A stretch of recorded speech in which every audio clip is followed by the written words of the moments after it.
سال بھر قرآن شریف رکھ دیتے ہیں، رمضان میں ماشاءاللہ ایک ماحول ہوتا ہے، سب پڑھتے ہیں، ریسنگ بھی لگتی ہے، میرے 2 پارے اس کے 3 پارے نا. قرآن شریف تو ہمیشہ پڑھنے کی چیز ہے، رمضان میں خاص طور پہ اب اس کی فضیلت بہت زیادہ بڑھ جاتی ہے، کیونکہ رمضان میں اعمال کا بھاؤ زیادہ بڑھ جاتا ہے، 1 کا 70 ہوتا ہے نا، اور ایک ماحول بنا ہوتا ہے، دل کی کھیتی نرم ہوتی ہے، دین کی بات سمجھ میں آتی ہے، اللہ قرب محسوس ہوتا ہے، کیونکہ سرکش شیاطین کو باندھ دیا جاتا ہے، زیادہ وسوسے نہیں آتے، بھوک کی حالت میں آدمی سے عبادت کی طرف رغبت پیدا ہوتی ہے نا. تو قرآن شریف کی فضیلتیں کیا ہیں؟ قرآن شریف اللہ کے نبی صلی اللہ علیہ وسلم کا بڑا معجزہ ہے، بڑا معجزہ، یعنی ہر نبی کو معجزہ دیا جاتا تھا، ہر نبی کو اس وقت کا جو چیلنج ہوتا تھا اس کے حساب سے معجزہ دیا تھا. جیسے عربوں میں ایک چیلنج یہ تھا، عرب اپنی زبان پہ بہت زیادہ فخر کرتے تھے، اپنے آپ کو عرب کہتے تھے، اور پورے اپنے علاوہ ساری دنیا کو عجم کہتے ہیں. عجم کا مطلب ہوتا ہے گونگا، یعنی ہمارے علاوہ کسی کو کوئی زبان نہیں آتی. اس میں بڑے بڑے شاعر ہوتے تھے، بڑے بڑے جو ہے کلام لکھ کے جو ہے کعبۃ اللہ کی گیٹ پہ لٹکا دیتے کہ ہے کوئی اس کا جواب. تو اسی لیے وہ اپنی زبان میں بہت فخر کرتے تھے. اللہ نے اس زبان کو، عربک زبان کے اندر قرآن نازل فرمایا کہ اب اس کا چیلنج لے کے آؤ، اس جیسا کوئی کلام لے کے آؤ. یہی چیلنج تھا، 10 صورتیں لے کے آؤ. آخر میں نہیں لکھا، آخر میں کہا کہ چیز جیسے 3 آیتیں ہی لے کے آؤ، لیکن کوئی اس کا چیلنج کو پورا نہیں کر پایا. اور ہر نبی کو اپنے معجزے فخر ہوتا تھا، اور وہ معجزہ جو ہوتا تھا وقتی طور پہ ہوتا تھا، لیکن اللہ کے نبی کے قرآن شریف کا معجزہ یہ ہے کہ قیامت تک رہے گا، اور اس کی حفاظت کا وعدہ خود اللہ نے فرمایا، نحن نزلنا الذکر وإنا لہ لحافظون، کہ ہم نے اس کو نازل کرا، ہم اس کی حفاظت کریں گے. کیونکہ جب معجزہ جب وقتی طور پہ ہوتا تھا، تو جب کوئی معجزہ نبی کی طرف سے پیش کیا جاتا تھا تو اس کو کوئی دیکھ کے ایمان والوں کو، تاکہ ایمان بڑھے، اور جو ایمان والے نہیں ہے وہ اس کو دیکھ کے ایمان لائے، اس لیے ہوتا تھا. اور جو اس کو انکار کرتا تھا اللہ کا اس پہ عذاب آتا تھا.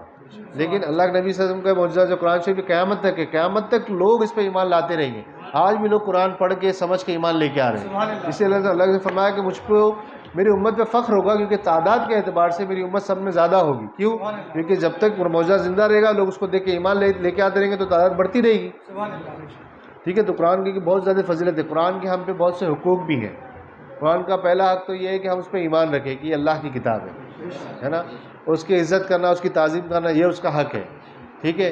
اس کو پڑھنا یہ اس کا حق ہے. اس کو سیکھنا یہ بھی اس کا حق ہے.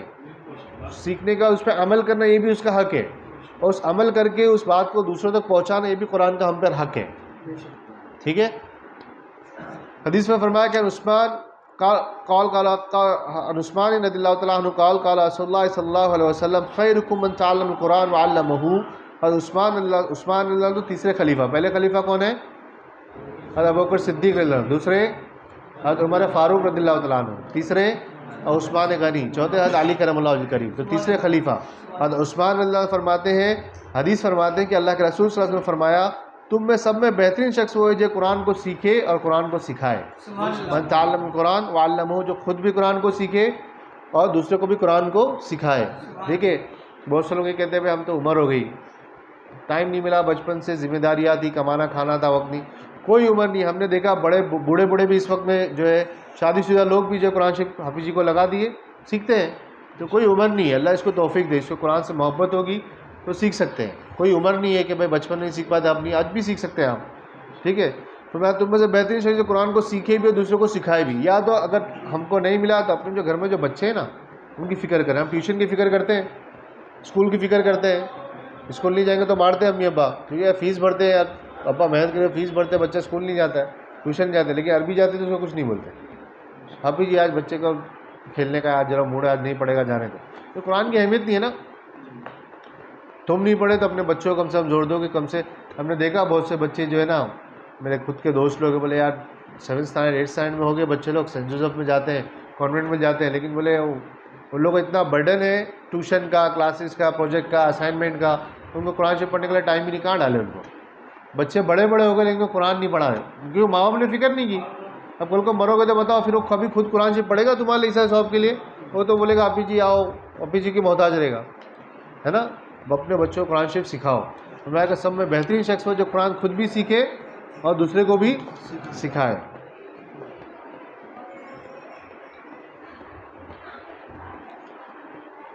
عن عائشہ رضی اللہ تعالیٰ عنہ عن النبی صلی اللہ علیہ وسلم قال مثل الذی یقرأ القرآن وهو حافظ له مع سفرة الکرام ومثل الذی یقرأ وهو یتعاہد وهو علیہ شدید فله اجران. اما عائشہ رضی اللہ تعالیٰ عنہ حدیث روایت کرتی ہیں اور فرماتی ہیں کہ نبی کریم محمد صلی اللہ علیہ وسلم نے ارشاد فرمایا، اس شخص کی مثال جو قرآن پڑھتا ہے اور اس کا حافظ بھی ہے، اس کو یاد بھی ہے قرآن، مکرم اور نیک لکھنے والے فرشتوں کی جیسی ہے، یعنی وہ نیک فرشتوں جیسے اس کا حشر لکھا جائے گا۔ اور جو شخص قرآن مجید بار بار پڑھتا ہے پھر بھی وہ اس کے لیے دشوار ہے نا، اٹک اٹک کے پڑھتا ہے، تو اس کو ڈبل اجر ملے گا، اس کو دگنا اجر ملے گا۔ ایک آدمی جو ہے پڑھتا ہے وہ 10-15 منٹ میں قرآن ایک جو ہے پارہ ختم کر لیتا ہے، ایک ہے بیچارہ اس کو 35 منٹ، آدھا گھنٹہ، پونا گھنٹہ لگتا ہے، دھیرے دھیرے دھیرے دھیرے۔ دیکھو رمضان کریم میں دیکھو گے ایسے تو دکھنے نہیں ملتا، بہت سارے رمضان میں دیکھو دھیرے دھیرے پڑھتے ہیں، لیکن ان کو شوق ہوتا ہے پڑھنے کا، گھر پہ ہی پڑھتے ہوں گے سال بھر، ہم اچھا حسن ظن رکھتے ہیں، لیکن یہ کہ قرآن مسجد میں عام طور پہ دیکھنے میں رمضان میں ملتا ہے۔ تو جو اٹک اٹک کے بھی پڑھتا ہے لیکن وہ چھوڑتا نہیں ہے، تو اللہ فرماتے ہیں اس کو ڈبل اجر دیتا ہوں میں۔ قرآن شریف جو اٹک اٹک پڑھتا ہے اس کو ڈبل اجر ملتا ہے، ٹھیک ہے۔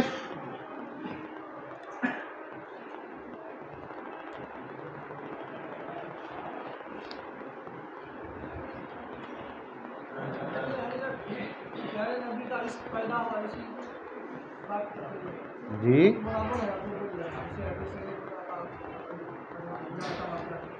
نہیں سمجھا، کیا بولے؟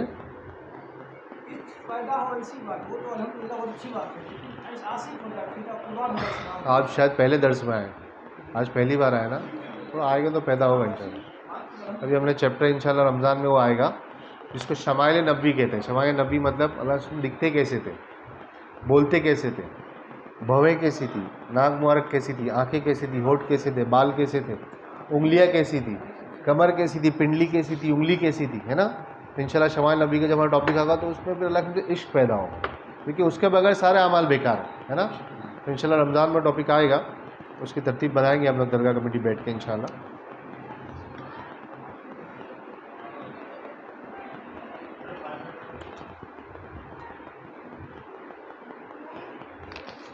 عن ابی ہریرہ رضی اللہ عنہ قال قال رسول اللہ صلی اللہ علیہ وسلم ما اجتمع یوم فی بیت من بیوت اللہ یتلون کتاب اللہ وتدارسونه بینہم الا نزلت علیہم السکینہ وغشیتہم الرحمہ وحفتہم الملائکہ وذکروا اللہ فی من عنده۔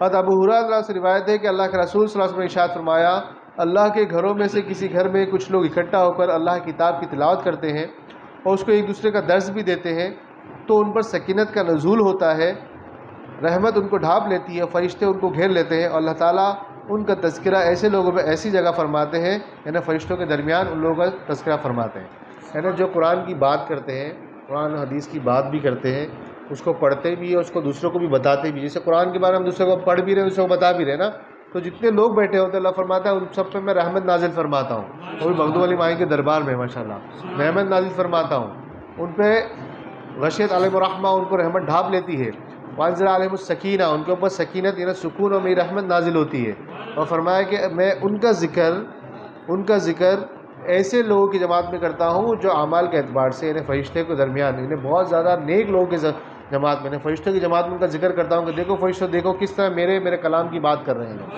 ہے نا۔ اللہ ہم سب کو اجر عطا فرمائیں گے انشاءاللہ۔ عن ابی الدرداء رضی اللہ عنہ قال قال رسول اللہ صلی اللہ علیہ وسلم ایعجز احدکم ان یقرأ فی لیلۃ ثلث القرآن قالوا کیف یقرأ ثلث القرآن قال قل هو اللہ احد یعدل ثلث القرآن۔ حضرت ابو الدرداء سے مروی ہے کہ رسول اللہ صلی اللہ علیہ وسلم نے ارشاد فرمایا، کیا تم میں سے ایک شخص رات میں تنہائی قرآن پڑھنے سے بھی، تہائی قرآن پڑھنے سے بھی عاجز ہے، یعنی کیا تم پاؤ قرآن میں نہیں پڑھ سکتے، یعنی اگر ایک قرآن شریف اس کو 3 حصے کرے تو بولے ایک حصہ ایک رات میں نہیں پڑھ سکتے، تو صحابہ نے مجھے وسلم ایک رات میں پاؤ حصہ کیسا پڑھیں گے، پورا 1/3 کیسا پڑھیں گے؟ تو اللہ کے نبی صلی اللہ علیہ وسلم نے ارشاد فرمایا سورہ قل هو اللہ احد یعنی سورہ اخلاص کی تلاوت کا ثواب تہائی قرآن کے برابر ہے، یعنی ایک مرتبہ، اس لیے ہم لوگ عام طور پہ دیکھو ہم فاتحہ جے کے جاتے فاتحہ میں درگاہ میں تو کیا پڑھتے ہیں، جلدی پڑھنا ہے تو آپ کچھ بھی پڑھ سکتے ہیں، سورہ یاسین پڑھیے، لیکن کم سے کم 3 مرتبہ قل پڑھتے ہیں، ایک مرتبہ سورہ فاتحہ پڑھتے ہیں، درود شریف پڑھتے ہیں، ہے نا، کیونکہ 3 مرتبہ سورہ قل پڑھنے کا ثواب پورا قرآن شریف پڑھنے کے ثواب کے برابر ہے نا، تو کم سے کم کسی سائے مزار کو اس طرح ثواب کرنا ہے 3 مرتبہ تو قل پڑھ سکتے ہیں نا۔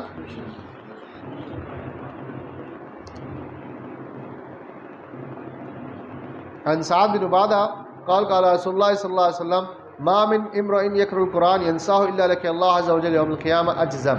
سعد بن عبادہ فرماتے ہیں کہ رسول اللہ محمد صلی اللہ علیہ وسلم نے ارشاد فرمایا، جو شخص قرآن پڑھے یعنی اس کو یاد کرے پھر اس کو بھول جائے، تو قیامت کے لیے اللہ تعالیٰ کے اس حال میں ملے گا کہ وہ کوڑی ہوگا، کوڑی کی شکل میں. بہت سے لوگ یاد کرتے ہیں، دیکھو اس کو پڑھیں گے اور پڑھتے پڑھتے نماز میں اگر اس کو پڑھتے رہو، جتنی بھی صورتیں یاد ہے، چاہے 4 یاد ہو، 5 یاد ہو، 8 یاد ہو، 10 یاد ہو، یا پورا قرآن شریف یاد ہو، تو جیسے حافظ لوگ ہوتے ہیں، اگر وہ 1 سال نہیں پڑھے تو بھول جاتے ہیں، 1-2 سال نہیں پڑھیں گے تو بھول جاتے ہیں. اتنے سال جو اس نے 9-10 سال 11 سال یاد کرنے میں لگایا، اگر 1-2 سال نہیں پڑھے گا تو بھول جائے گا. یا اس کو بھی لے لے، جتنی بھی صورتیں ہم کو یاد ہے، اگر ہم اس کو پڑھیں گے تو اس کو یاد رہے گی، ورنہ نہیں پڑھو گے تو وہ بھول جائے گا. قرآن شریف بھولنے میں بہت تیز بھاگتا ہے، اس میں آتا ہے بہت تیزی سے بھولا جاتا ہے.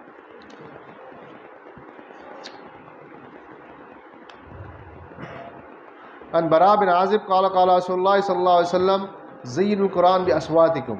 برا بن عازب فرماتے ہیں کہ رسول اللہ صلی اللہ علیہ وسلم نے ارشاد فرمایا اپنی آوازوں کے ذریعے قرآن کو زینت دو، یعنی قرآن کو اچھی آواز سے پڑھا کرو، قرآن کو اچھی آواز سے پڑھا کرو، اس کو سجا سوار کی. اس کو ہم ایک مرتبہ یہ بھی لے سکتے ہیں تجوید کے ساتھ، مخرج کے ساتھ اور اچھی ترتیل کے ساتھ. ٹھیک ہے.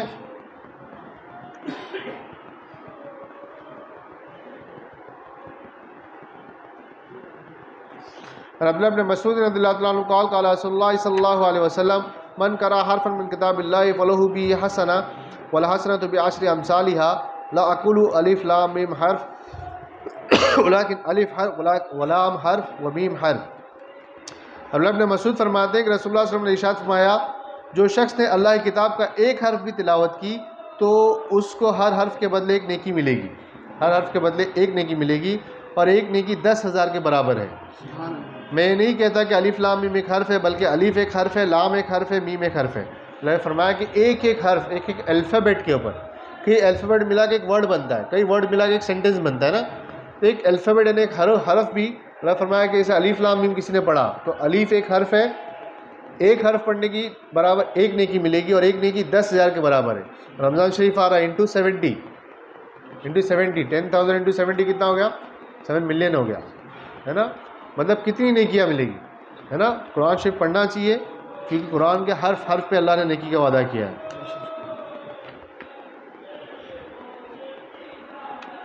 عبداللہ ابن عمر رضی اللہ عنہ قال قال رسول اللہ صلی اللہ علیہ وسلم یقال لصاحب القرآن اقرأ وارتقی ورتل کما كنت ترتل فی الدنیا فإن منزلتک عند آخر آیہ تقرأ بها. عبداللہ ابن عمر فرماتے ہیں کہ نبی کریم صلی اللہ علیہ وسلم نے ارشاد فرمایا حافظ قرآن سے کہا جائے گا کہ تم تلاوت کرتے جاؤ اور اوپر چڑھتے جاؤ، جس طرح تم دنیا میں تلاوت کیا کرتے تھے تمہارا آخری مقام وہی ہوگا جس آخری آیت کو تم پڑھو گے. یعنی اس کو جتنا قرآن یاد ہوگا نا، خاص طور پہ دیکھو اپنے بچوں کو قرآن شریف پڑھانے کی، میں نے بھی بتایا تھا ایک لاسٹ درس میں کہ میرے 3 بیٹے ہیں، میں نے خود ان کو قرآن شریف کانوینٹ میں جاتے ہیں، انگلش میڈیم میں جاتے ہیں، ٹھیک ہے، لیکن ساتھ ساتھ میں حفظ بھی چالو ہے. آج کل بامبے میں وہ سسٹم ہے، قرآن شریف بھی پڑھتے ہیں، ٹھیک ہے. یہ عمر میں بچوں کو برڈن ہو جاتا ہے، لیکن آپ ابھی سے محنت کرو گے تو انشاءاللہ 10th 11th 12th ہو جائے گی، یا لوگ کالج جاؤ گے جب تک حافظ بھی ہو جائیں گے اور یہ بھی ہو جائے گا. ٹھیک ہے. تو فرمایا کہ جس کے اولاد حافظ ہوگی نا تو اس سے کہا جائے گا کہ بھئی تو قرآن شریف پڑھتے جا اور منزلوں کو چڑھتے جا، جہاں تیرے قرآن شریف پڑھنا رکے گا وہ تیری آخری منزل ہوگی، ہے نا.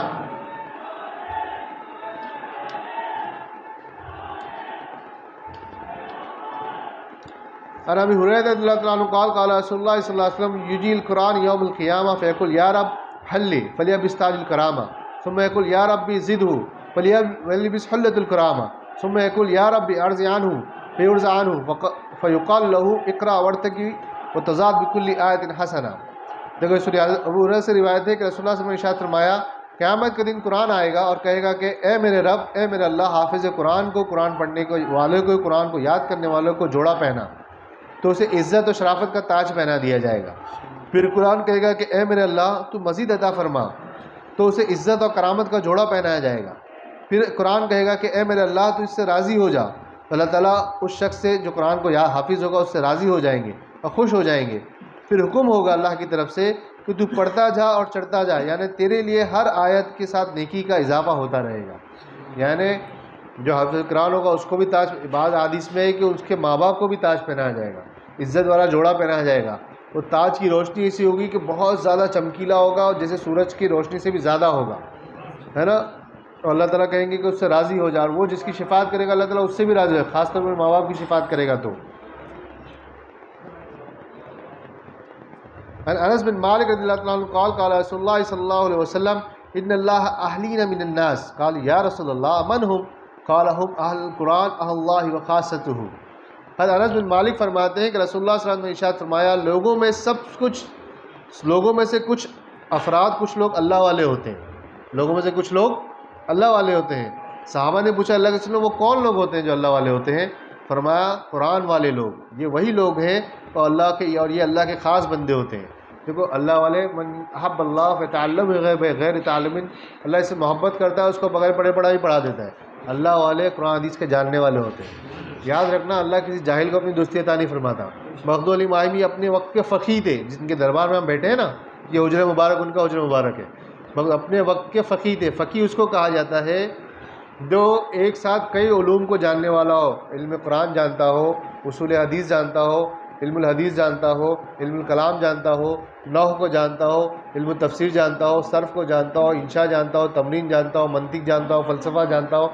جو اتنے علوم کو جانتا تھا وہ اس وقت فقیہ کہلاتا تھا. آج کل کوئی پیپر دیکھو علامہ ڈلامہ کیا کہتے ہیں، مطلب اتنا ٹائٹل لگ جاتا ہے اس کو خود کو نہیں پتہ کیا ہوتا ہے نا. لیکن اتنا آسان نہیں ہے. مخدوم علی ماہمی اپنے وقت کے فقیہ تھے، اپنے وقت کے مفسر. ان کے تفسیر قرآن آج بھی قرآن شریف دیکھو رکھا ہوا ہے ان کے ہاتھ سے. اپنے وقت کے مفسر قرآن تھے. اس دن ہمارا ایک بیان تھا غریب نواز کے اوپر. غریب نواز محدث مدینہ تھے. 3 سال غریب نواز سید معین الدین چشتی رحمۃ اللہ نے مسجد نبوی میں بیٹھ کے حدیث پڑھائی. جیسے درس حدیث ہے، درس حدیث 3 سال پڑھائی ہے. تو اللہ والے پڑھے لکھے ہوتے، قرآن والے ہوتے، قرآن کے علوم کا حاصل کیے ہوتے ہیں. اللہ کی طرف سے ان کو علوم ودیت ہوتی ہے. کوئی کسی جاہل کو اللہ اپنی دوستی. میں اس لیے کہہ رہا ہوں کہ آج کل ڈھونگی چائنا کا مال زیادہ ملے گا. ان کو کچھ نہیں آتا. لال پیلے ہرے پہننے کے بعد نہ ان کا عمل ہے، نہ علم ہے، نہ قرآن سے کوئی تعلق ہے، نہ اللہ کے نبی کے حدیث سے تعلق ہے، نہ وہ کوئی نسبت ہے، نہ کوئی ذاتی عمل ہے، نہ عبادت گزاری ہے، کچھ نہیں ہے نا. ایک سیشن اس میں انشاءاللہ لیں گے کہ بھائی پیر کی شرائط کیا ہونا چاہیے، ان کی کوالٹیز کیا ہوتی ہے، اللہ والوں کی کوالٹیز کیا ہوتی ہے، ان کے اندر کن صفتوں کو دیکھنے کو کہا گیا ہے، تاکہ ہم سب کو جو ہے نا تھرمامیٹر دے سکے. بھائی تھرمامیٹر چیک کرو، لگا لو. اگر اس میں کرنٹ آئے گا تو اس کو مانو، نہیں تو نہیں، ہے نا. تو بولنے کا مطلب اللہ والے قرآن والے ہوتے ہیں. اس حدیث سے کیا پتہ چلا؟ اللہ کے نبی کو فرمایا کہ لوگوں میں کچھ لوگ اللہ والے ہوتے ہیں. تو صحابہ نے پوچھا اللہ کے نبی صلی اللہ علیہ وسلم وہ اللہ والے کون ہوتے ہیں؟ فرمایا کہ وہ قرآن والے لوگ ہوتے ہیں، ہے نا. وہ اللہ کے خاص بندے ہوتے ہیں جن کو اللہ قرآن کا علم عطا فرماتا ہے نا. اور یہ علوم وہ ہوتے ہیں، میں نے بتایا کہ علم کے بارے میں انشاءاللہ ایک چیپٹر آئے گا. اس کے بعد فضائل قرآن کے بعد فضائل علم ہی آئے گا. علم کئی قسم کے ہوتے ہیں. ایک ہوتا ہے علم بالکتاب، آدمی پڑھ لکھ کے حاصل کرتا ہے، اس کا مطالعہ اچھا ہے، اسٹڈی اچھی ہے نا. ایک ہوتا ہے علم بالتجربہ، آدمی ایکسپیرینس کے ذریعے علم حاصل کرتا ہے. مثال کے طور پہ اگر ہم لوگ کوئی چیز کوئی ایشو کے اوپر ڈسکشن کرنے بیٹھے ہیں تو اگر لائن سے اگر اوپینین لیں گے، بھائی بتاؤ، تو اپنے میں جو موسٹ سینئر ہوتا ہے تو اس کو اوپینین زیادہ لیتے ہیں کہ نہیں بھائی انہوں نے زیادہ دھوپ چھاؤں دیکھی ہے، زیادہ زندگی دیکھی ہے، ان کو زیادہ پتہ ہوگا. کوئی 18-20 سال کے بچے کے اوپینین کو زیادہ نہیں لیتے کیونکہ اس کو کیا ایکسپیرینس ہوگا. تو تجربہ بھی علم حاصل کرنے کا ایک ذریعہ ہے. ایک ہوتا ہے علم بالصحبہ، نیک لوگوں کی صحبت میں سے علم حاصل ہوتا ہے، جس کو ہم سینہ بسینہ بھی کہتے ہیں، کہ ہم بزرگوں کی صحبت میں رہ کے جو حاصل ہوتا ہے. ٹھیک ہے. ایک ہوتا ہے علم لدنی، ان سب کے علاوہ. لدن یعنی جو اللہ اپنی طرف سے عطا فرماتے ہیں، ہے نا. جیسے موسیٰ علیہ السلام نے جب یہ فرمایا انا عالم من اللہ، میں اللہ کو بہت زیادہ جانتا ہوں، میں اللہ کو سب میں زیادہ جاننے والا ہوں. اللہ نے فرمایا کہ نہیں موسیٰ، میرے بعض بندہ ہے جو مجھ کو تجھ سے زیادہ جانتا ہے. فرمایا کہ فی مجمع البحرین، جہاں 2 سمندر ملتے ہیں وہاں جا کے ملے گا. خضر اسلام کے بعد بھیجے. خیر میں پورا قصہ نہیں بتاتا، پورا بہت لمبا قصہ ہے کیا ہوا. خضر اسلام کے بارے میں اللہ نے فرمایا کہ وَآتَيْنَاهُ مِن لَّدُنَّا عِلْمًا وَرَحْمَةً، میں نے اس کو اپنی طرف سے علم اور رحمت عطا فرمائی، ہے نا. یہ علم لدنی وہ ہوتا ہے جو غیر قصبی ہوتا ہے، وہاں بھی ہوتا ہے. مطلب یہ ہے کہ نعمت مترکبہ ہے، یعنی اللہ اپنی طرف سے عطا فرماتے ہیں. یہ نہ اسٹڈی کرنے سے، نہ کسی کی صحبت میں رہنے سے، نہ کوئی ایکسپیرینس کے ذریعے حاصل ہوتا ہے. یہ تو اللہ جس بندے کو چاہتے ہیں اس کو علم عطا فرماتے ہیں، پھر مقام ولایت میں فائز ہوتا ہے نا. اپنے قرآن کا علم عطا فرماتے ہیں. تو اللہ والے قرآن والے ہوتے ہیں. کوئی جاہل اللہ کا دوست نہیں ہو سکتا. ٹھیک ہے، یہ بات یاد رکھنا. تو آپ کچھ بھی پڑھیں گے نہ اس کے قرآن، کسی منہ سے قرآن پڑھو تو سمجھو کہ ہاں بھائی ٹھیک ہے اس کو کچھ آتا ہے. ٹھیک ہے. اس جو فرمایا کہ بعض لوگ اللہ والے لوگ ہوتے ہیں، تو صحابہ نے پوچھا کہ اللہ کے رسول اللہ والے لوگ کون ہوتے ہیں؟ فرمایا قرآن والے ہوتے ہیں. اللہ والے کون ہوتے ہیں؟ جن کو قرآن کا علم حاصل ہوتا ہے. ٹھیک ہے.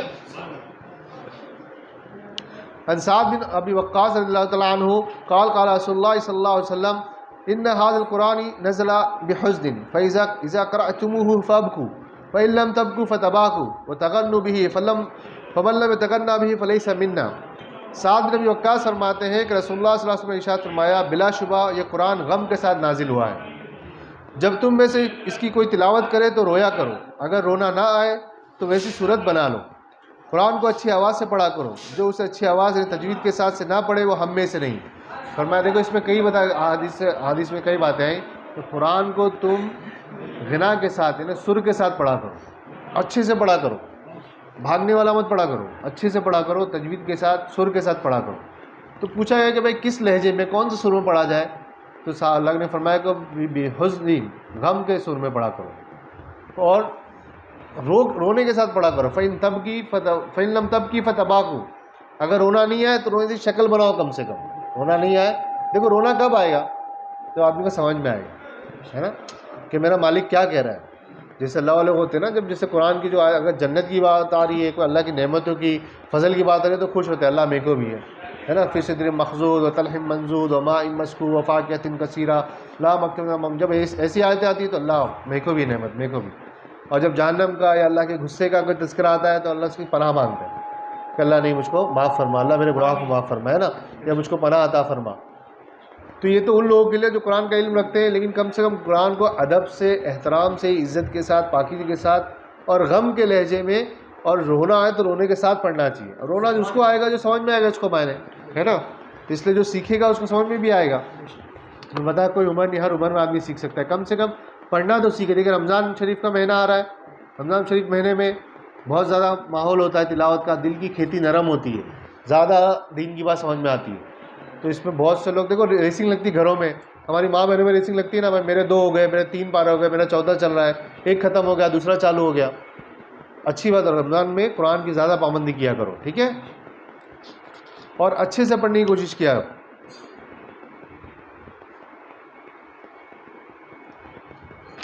تو آج فضائل درود شریف ہو گیا، فضائل قرآن شریف ہو گیا۔ انشاءاللہ نیکسٹ چیپٹر میں جو ہوگا درس حدیث ہوگا، ٹائم ہو گیا تو وہ قیام اللیل، یعنی رات میں اٹھ کر عبادت کرنے کی فضیلتیں کیا ہوگی۔ اللہ والوں کا شیوا رہا ہے یہ۔ اللہ کے نبی نے ایک حدیث فرمایا کہ تم میں سے پہلے جو انبیاء تھے، جو اولیاء گزرے، ان کا طریقہ ہے کہ رات کو اٹھ کے اللہ کی عبادت کیا کرتے تھے۔ دیکھو بزرگوں نے کیا کیا، بزرگوں نے یہ کیا، بعض جگہ پہ صحابہ نے پوچھا علیہ السلام کہ شریعت میں تو بہت سے اعمال کرنے کو ہے، آپ میرے کو ایک عمل بتا دیجیے جس کو میں ہمیشہ کرتے رہوں اور سلامتی کے ساتھ جنت میں داخل ہو جاؤں۔ تو اللہ نے فرمایا کہ افشوا السلام، سلام کو عام کرو، یعنی سب کو سلام کیا کرو۔ اس کا سب میں چھوٹا معنی ہے کہ ہر کسی کو سلام کیا کرو۔ اللہ کے نبی صلی اللہ علیہ وسلم چھوٹوں کو بھی سلام کرتے تھے، بڑوں کو بھی کرتے تھے، اور پہلے بڑھ کے کرتے تھے، یہ نہیں کہ میں بڑا ہوں پہلے وہ کرے گا، سب کو سلام کرتے تھے، ٹھیک ہے۔ اور اس کا بہت براڈ معنی لیں گے تو محبت کی، امن کی، سلامتی کی بات کرتے تھے، ٹھیک ہے۔ وطعم الطعام، لوگوں کو کھانا کھلاؤ، یہ نہیں کہا غریبوں کو کھانا کھلاؤ، سب کو، دوست یار رشتہ دار گھر والے باہر والے غریب سب کو۔ وصلوا والناس فی النیام، اور اس وقت اٹھ کر اللہ کی بات کرو جو لوگ اپنے بستروں کے اندر ہوں، ہے نا، جب کم لوگ جاگتے ہوتے ہیں۔ وادخلوا الجنۃ بالسلام، اور سلامتی کے ساتھ جنت داخل ہو جاؤ۔ دیکھو اللہ نے 3 چیزیں پکڑ لی، صوفیہ نے سب سے محبت کا، سلامتی کی بات کرنا۔ دیکھو اللہ کے دربار میں ہر دین و مذہب ملت والا ملے گا، ہندو مسلمان سکھ عیسائی سب ملیں گے، ہے نا، کیونکہ سب کو گلے لگاتے ہیں، کسی کو دھتکارتے ہیں، ہے نا۔ وطعم الطعام، لوگ کھانا کھلاؤ۔ اللہ والوں کے گھر پہ یہ اللہ والوں کے زندہ ہونے کی نشانی ہوتی ہے کہ وہاں لوگ پیٹ بھر کے کھانا کھاتے ہیں، ہے کہ نہیں بھائی؟ کہیں لنگر بن رہا ہے، کھچڑی بن رہی، کھچڑا بن رہا ہے، پارسل بن رہا ہے، کچھ نہ کچھ چلتے رہتا ہے۔ یہ اس صاحب مزار کی زندہ ہونے کی بات ہوتی ہے کہ وہ صاحب مزار زندہ ہے تاکہ جو ہے وہاں پہ لوگوں کو فیض مل رہا ہے، ٹھیک ہے۔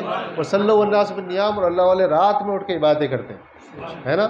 تو اگلا چیپٹر جو ہوگا، آج فضائل درود شریف ہو گیا، فضائل قیام اللیل ہو گیا، اگلا چیپٹر ہوگا انشاءاللہ وہ فضائل قیام اللیل ہوگا، رات میں اٹھ کر عبادت کرنے کی کیا فضیلت ہے، اور رات میں اٹھ کے عبادت کرنے سے کیا ملتا ہے۔